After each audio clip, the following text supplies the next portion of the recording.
तो नमस्कार दोस्तों आज के इस वीडियो में रेलवे समान ज्ञान का जितने भी महत्वपूर्ण सवाल है, ठीक है, यानी कि क्वेश्चन है।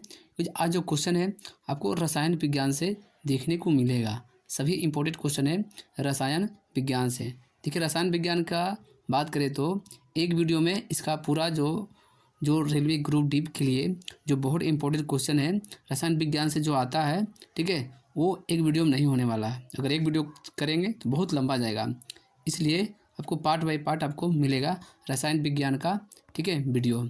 ये जो सभी जो क्वेश्चन है ये रेलवे समान विज्ञान है, ठीक है, क्योंकि देखिए रेलवे ग्रुप डी का जो एग्ज़ाम होता है उसमें लगभग 30 से 35 क्वेश्चन आपको साइंस से देखने को मिलता है, ठीक है। इसलिए आप सभी साइंस को ज़रूर ध्यान दीजिए, ठीक है, साइंस पे भी ध्यान ज़रूर देना है, ठीक है। तो चलिए आज का पहला नंबर क्वेश्चन के साथ शुरू करते हैं रेलवे समान विज्ञान का रसायन विज्ञान यानी कि केमिस्ट्री से, ठीक है। चलिए वीडियो को शुरू करते हैं। तो आज का पहला नंबर क्वेश्चन है, ठीक है, केमिस्ट्री का, ठीक है। परमाणु अति सूक्ष्म कणों के बने होते हैं। जो परमाणु होते हैं वो अति सूक्ष्म कणों के बने होते हैं, परमाणु, ठीक है। अगला नंबर है परमाणु के 3 मौलिक कण हैं, इलेक्ट्रॉन, प्रोटॉन तथा न्यूट्रॉन, ठीक है। परमाणु है जो ये 3 मौलिक कण से बनते हैं, ठीक है, इलेक्ट्रॉन, प्रोटॉन और न्यूट्रॉन, ठीक है। चलिए अगला नंबर है एक्स किरणें सीधी रेखा में गमन करती है, ठीक है। एक्स किरणें है जो ये सीधी रेखा में गमन करती है, ठीक है। चलिए अगला नंबर है, ठीक है, अगला नंबर पॉइंट है, चलिए अगला नंबर पॉइंट में आ जाते हैं, ठीक है।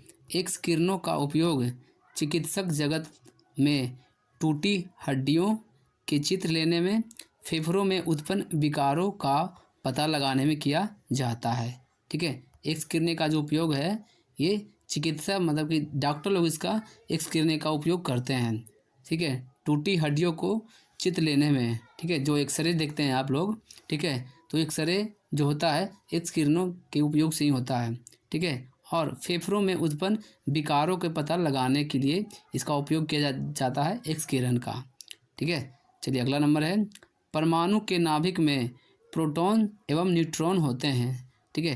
परमाणु के नाभिक में क्या होते हैं तो प्रोटॉन एवं न्यूट्रॉन पाए जाते हैं, ठीक है। परमाणु के नाभिक में प्रोटॉन और न्यूट्रॉन होते हैं, ठीक है। चलिए अगला में आ जाते हैं, ठीक है।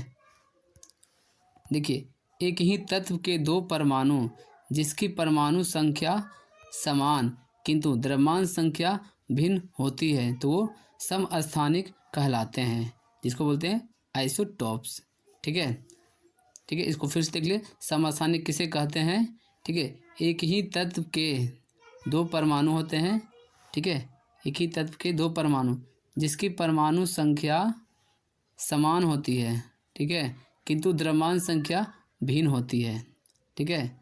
परमाणु संख्या समान एवं द्रव्यमान संख्या जो भिन्न होती है उसे समस्थानिक कहते हैं, ठीक है। चलिए अगला है वे तत्व जिनकी परमाणु संख्या भिन्न भिन्न होते हैं लेकिन द्रव्यमान संख्या समान होती है दोस्तों समभारिक कहते हैं, इसको बोलते हैं आइसोबार, ठीक है। आइसोबार कहते हैं जिसकी परमाणु संख्या भिन्न होती है एवं द्रव्यमान संख्या जो होती है वह समान होती है, उसको बोलते हैं समभारिक, ठीक है। चलिए अगला में आ जाते हैं, चलिए अगला नंबर क्वेश्चन में आ जाते हैं। अगला नंबर क्वेश्चन है आप सभी के लिए,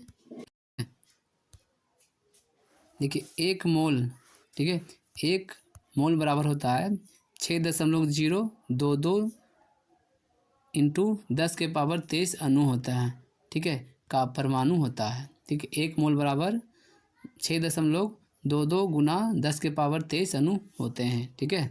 एक बहुत इंपॉर्टेंट क्वेश्चन है। अगला है हाइड्रोजन को छोड़कर सभी धातुएं विद्युत का ऋणात्मक होती है। हाइड्रोजन जो है ये विद्युत का क्या होते हैं, ये ऋणात्मक, विद्युत का ऋणात्मक क्या होती है ठीक है। हाइड्रोजन है जो विद्युत का ऋणात्मक नहीं होती है, ठीक है। हाइड्रोजन को छोड़कर जो सभी होती है वो ऋणात्मक होती है, ठीक है। अगला है वायुमंडल में सबसे अधिक मात्रा में नाइट्रोजन पाया जाता है, ठीक है। वायुमंडल में नाइट्रोजन की जो मात्रा है ये 78% है। ठीक है, वायुमंडल में जो नाइट्रोजन की मात्रा है वो 78% है। ठीक है, अगला है श्वेत फास्फोरस का ज्वलन ताप ये 30 डिग्री सेल्सियस होता है।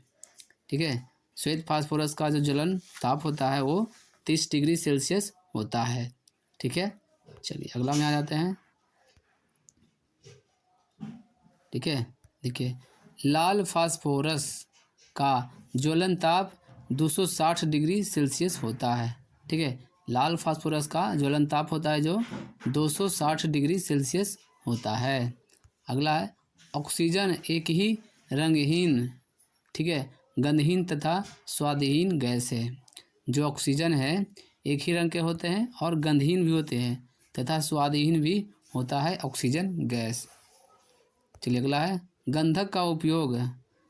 तो गंधक का उपयोग है जो बारूद तथा आतिशबाजी और दिया सलाई बनाने में किया जाता है।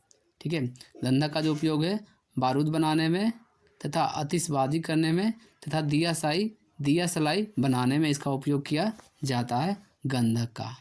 ठीक है, चलिए अगला नंबर क्वेश्चन है। देखिए हम आप सभी को जब रसायन विज्ञान हमको बता देंगे, पढ़ा देंगे, ठीक है, तब आपको लास्ट में टेस्ट लेंगे। ठीक है, चलिए अगला नंबर है द्रवित पेट्रोलियम गैस, इसको बोलते हैं एलपीजी का मुख्य घटक क्या क्या है? नॉर्मल ब्यूटेन और आइसोब्यूटेन है।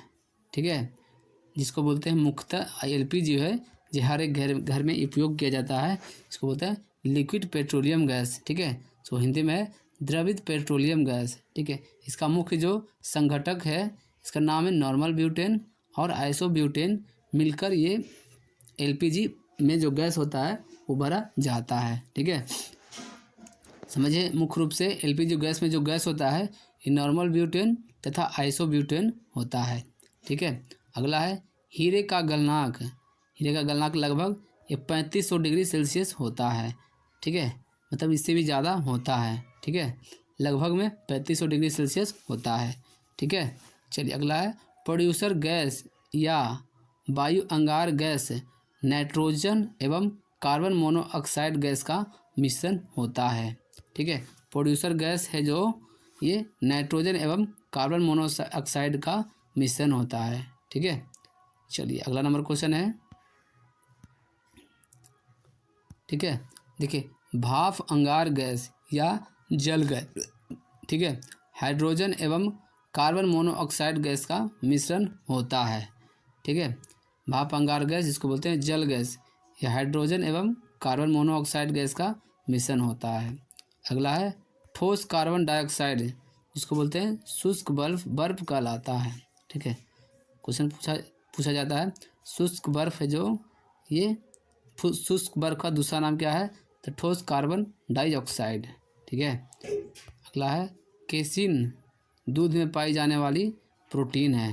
ठीक है, दूध में जो पाई जाती है प्रोटीन उसका नाम है केसिन। ठीक है, दूध में पाई जाने वाली प्रोटीन क्या है? तो ये केसिन हो गया। चलिए अगला नंबर है। ठीक है, साइट्रिक अम्ल नींबू तथा संतरे में पाया जाता है। ठीक है, नींबू तथा संतरे में कौन सा अम्ल पाया जाता है? तो ये साइट्रिक अम्ल पाया जाता है। ठीक है, नींबू तथा संतरे में। अगला है कैल्शियम हाइड्रोक्साइड का प्रयोग ब्लीचिंग पाउडर बनाने में होता है। ठीक है, कैल्शियम हाइड्रोक्साइड का जो प्रयोग है ये ब्लीचिंग पाउडर बनाने में किया जाता है। अगला है मशीनों में स्नेहक के रूप में ग्रेफाइट का प्रयोग किया जाता है। ठीक है, मशीनों में जो स्नेहक का जो प्रयोग होता है ये ग्रेफाइट का प्रयोग किया जाता है। अगला है एवोगाड्रो संख्या 6.023 गुना 10 के पावर 23 होता है।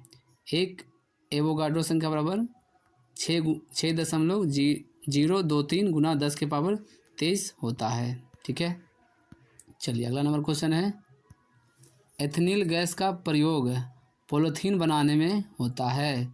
ठीक है, एथिलीन गैस का जो प्रयोग होता है ये पॉलीथीन बनाने में होता है। अगला है आयरन जिसको बोलते हैं लोहा पर जिंक की परत चढ़ाना ये गैल्वीकरण कहलाता है। ठीक है, जो लोहा होता है इस पे जिंक की परत जो चढ़ाया जाता है, ठीक है, वो गैल्वीकरण कहलाता है। चलिए अगला है, भारी हाइड्रोजन के डाइऑक्साइड जिसको बोलते हैं D2O का भारी जल कहते हैं। ठीक है, भारी जल का जो सूत्र होता है ये D2O होता है। ठीक है, D2O है जो भारी जल कहलाता है। ठीक है, भारी जल में हाइड्रोजन के ऑक्साइड होते हैं। ठीक, अगला नंबर क्वेश्चन है, हाइड्रोजन बम नाभिकीय संलयन अभिक्रिया पर आधारित है। ठीक है, हाइड्रोजन बम है जो ये नाभिकीय संलयन अभिक्रिया पर यह आधारित है। चलिए अगला क्वेश्चन में आ जाते हैं अगला नंबर में। चलिए फिर अगला क्वेश्चन है, दूध खट्टा होता है किसके कारण? तो लैक्टिक अम्ल के कारण दूध खट्टा हो जाता है। ठीक है, दूध खट्टा तो लैक्टिक अम्ल के कारण दूध खट्टा होता है। अगला है, नियॉन गैस का प्रयोग ये ट्यूबों के ऊपर, ठीक है, विज्ञापन चिन्हों के रूप में होता है। ठीक है, नियॉन गैस का प्रयोग क्यों होता है? तो ट्यूबों के जो ऊपर होता है विज्ञापन चिन्हों के लिए इसका प्रयोग किया जाता है नियॉन गैस का। अगला है, पेट्रोलियम ये हाइड्रोकार्बन का एक जटिल द्रव मिश्रण है। ठीक है, पेट्रोलियम है जो ये हाइड्रोकार्बन का एक मिश्रण है। ठीक है, चलिए अगला क्वेश्चन है, रेयॉन सेल्यूलोज से बना ये संश्लेषित सिल्क है। ठीक है, रेयॉन है जो ये सेल्यूलोज से बना संश्लेषित सिल्क है। अगला है, सिलिकॉन जिसको बोलते हैं अर्धचालक का प्रयोग कंप्यूटर के इलेक्ट्रॉनिक चिप्स बनाने में होता है। ठीक है, सिलिकॉन का जो प्रयोग है इलेक्ट्रॉनिक का जो चिप्स होता है, ठीक है, कंप्यूटर में जो इलेक्ट्रॉनिक चिप होता है उसका बनाने में इसका प्रयोग किया जाता है। सिलिकॉन होता है जो यह अर्धचालक होता है। ठीक है, चलिए अगला है, हीरा का अपवर्तनांक सबसे अधिक होता है। ठीक है, सबसे अधिक अपवर्तनांक किसका होता है? तो ये हीरा का होता है सबसे अधिक अपवर्तनांक। ठीक है, अगला है, पूर्ण आंतरिक परावर्तन के कारण हीरा चमकता है। हीरा क्यों चमकता है? तो पूर्ण आंतरिक परावर्तन के कारण हीरा चमकता है। अगला है, प्लेटिनम सबसे कठोर धातु है। ठीक है, सबसे कठोर धातु कौन सा है? तो ये प्लेटिनम है। अगला नंबर है, ठीक है, देखिए प्लेटिनम को सफ़ेद स्वर्ण भी कहा जाता है। ठीक है, प्लेटिनम को सफ़ेद स्वर्ण भी कहा जाता है। अगला है, इलेक्ट्रॉन त्याग करने की प्रक्रिया ऑक्सीकरण तथा ग्रहण करने की प्रक्रिया अवकरण कहलाता है। ठीक है, इलेक्ट्रॉन त्याग करने की प्रक्रिया को ऑक्सीकरण कहते हैं, अवकरण किसको कहते हैं? तो इलेक्ट्रॉन को ग्रहण करने की प्रक्रिया को अवकरण कहते हैं। ठीक है, ग्रहण करेगा तो अवकरण होगा और त्याग करेगा तो ऑक्सीकरण होगा। ठीक है, चलिए, इलेक्ट्रॉन को त्याग करेगा तो ऑक्सीकरण कहलाएगा और ग्रहण करेगा तो अवकरण कहलाएगा। ठीक है, अगला है, आतिशबाजी में हरा रंग बेरियम के कारण होता है। ठीक है, आतिशबाजी में हरा रंग जो होता है ये बेरियम के कारण होता है। चलिए अगला नंबर है, ठीक है, अगला नंबर क्वेश्चन, दिया सलाई में लाल फास्फोरस लेपित होता है। ठीक है, जो माचिस का तिल्ली देखते हैं उसमें लाल फास्फोरस जो ऊपर से लेपित होता है, थोड़ा सा जिससे रगड़ते हैं तो जलता है, तो वह लाल फास्फोरस होता है। ठीक है, माचिस का जो तिल्ली होता है वो लाल फास्फोरस होता है। ठीक है, चलिए अगला है, रेडॉन वायुमंडल में नहीं पाई जाने वाली अक्रिय गैस है। ठीक है, रेडॉन एक गैस है जो ये वायुमंडल में नहीं पाई जाती है। रेडॉन गैस है जो यह अक्रिय गैस है। ठीक है, रेडॉन गैसीय तत्वों में सबसे भारी है।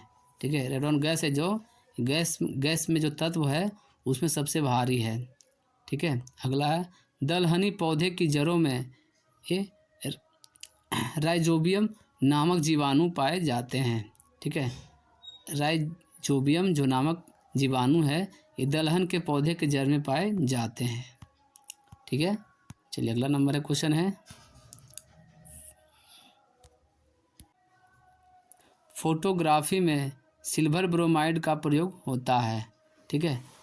ब्रोमाइड का जो प्रयोग होता है ये फोटोग्राफी में किया जाता है, ठीक है। अगला है गुब्बारों को भरने हीलियम गैस का प्रयोग होता है, ठीक है।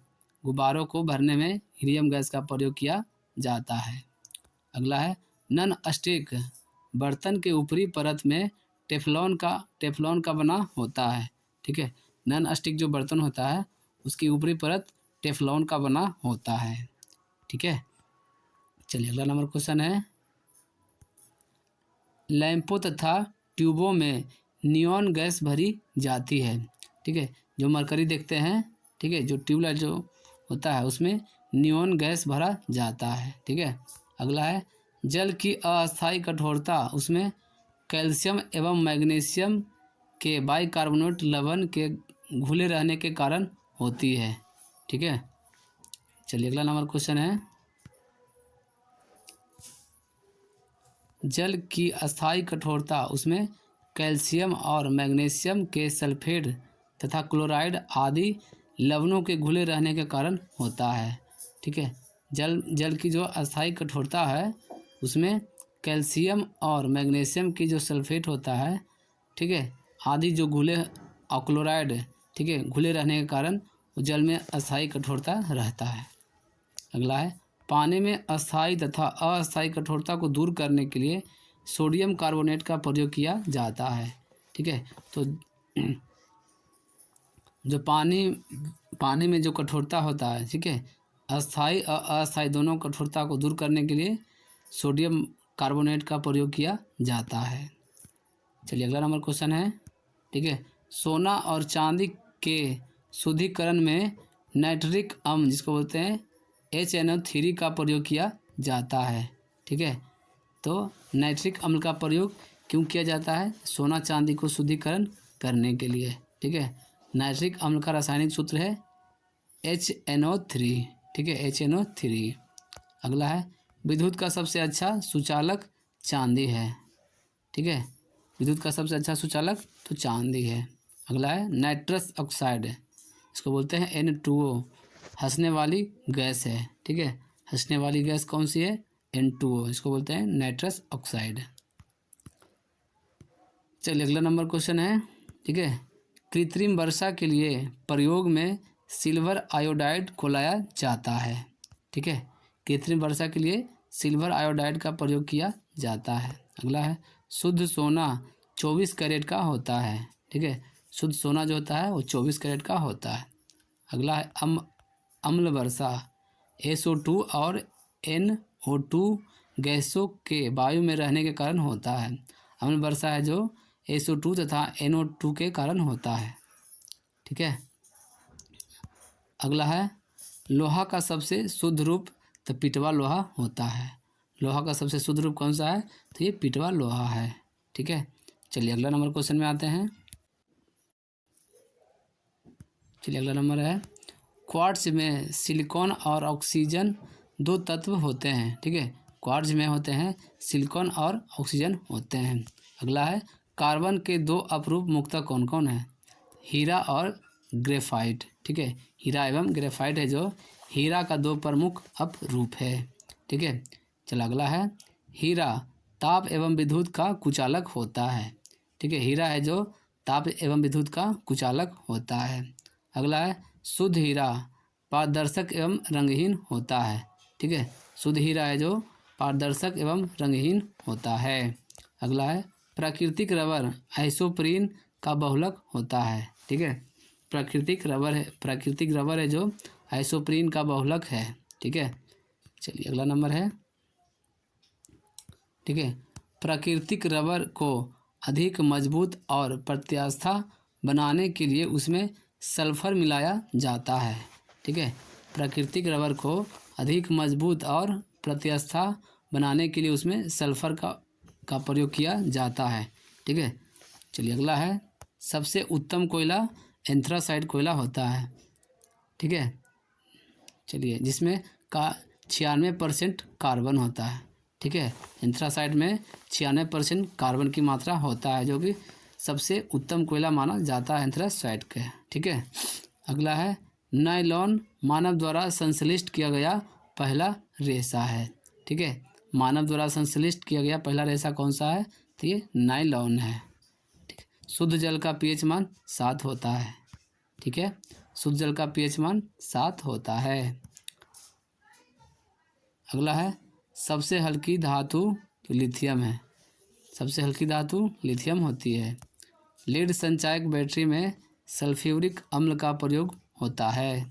ठीक है, जो बैटरी होता है उसमें सल्फ्यूरिक अम्ल का प्रयोग किया जाता है। ठीक है, कार्बन डाइऑक्साइड का प्रयोग आग बुझाने के लिए किया जाता है। ठीक है, आग बुझाने के लिए कौन सी गैस का प्रयोग किया जाता है? तो कार्बन डाइऑक्साइड को क्या प्रयोग में लाया जाता है? आग बुझाने के लिए। ठीक है, चलिए अगला नंबर क्वेश्चन है, शुद्ध जल विद्युत का कुचालक होता है। ठीक है, शुद्ध जल है जो विद्युत का कुचालक होता है। अगला नंबर है, हड्डियों एवं दांतों में कैल्शियम पाया जाता है। ठीक है, हड्डी में कैल्शियम पाया जाता है एवं दांत में भी। ठीक है, लोहे में जंग लगने के लिए उत्तरदायी तो ये ऑक्सीजन एवं नमी होता है। ठीक है, लोहे में जंग लगता है किसके कारण? तो ऑक्सीजन एवं नमी के कारण लोहे में जंग लगता है।